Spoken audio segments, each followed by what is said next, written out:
qalsın itkinlik, duymayaq biz xəbər. Gedən geri qayıtsın, ailəsi ilə qovursun, Tanrım göstərməsin, kimsə kimsəsiz qalsın. Allah köməyiniz olsun, hər bir işdə, hər bir yerdə.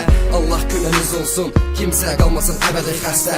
İnşallah yaralar sağalar, İnşallah işlər bizi Allah bağışlayır bizi hər bir şeydə. Qəbrimizdə varsa bir günah, aç əlləri, bağla gözləri, Allah'a yalvar, dua et Tanrıya bir dilək dilək. İnşallah sənə kömək olar. İnşallah, inşallah. Neye lazım muharebe, olsun barış, ebedi sevgi. Can alınmasın, kan akılmasın, başa düşek birbirimizi. Neye lazım muharebe, olsun barış, ebedi sevgi.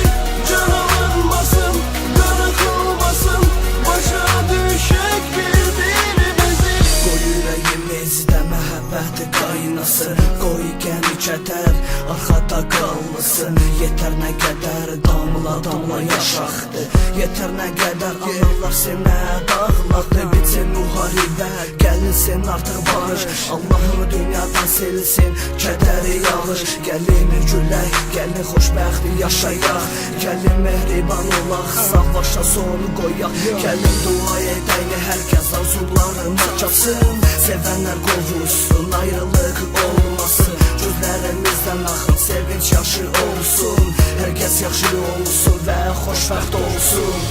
Neye lazım muharebe, olsun barış, ebedi sevgi.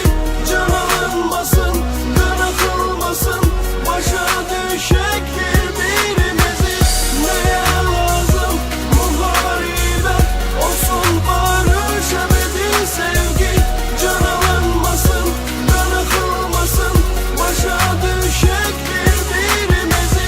Gəlin hamımız bir yerdə savaşa son qoyaq, can alan soyuq silahlarımızı yerə ataq. Kimə nəyə lazım müharibə ya da ki savaş, düşmən olmayaq, əl-ələ verək olaq qardaş. Yıxılana əl uzadaq, onu sındırmayaq, yıxılan evləri daha da vurub dağıtmayaq. Kimsə kimsəsiz qalmasın, analarımız ağlamasın, qoy sevinsin hər bir kəs, uşaqların gözü dolmasın. Heç bir ailə dağılmasın, heç bir can alınmasın. Ya Rəbbim bizi qoru, bir əksiklik olmasın.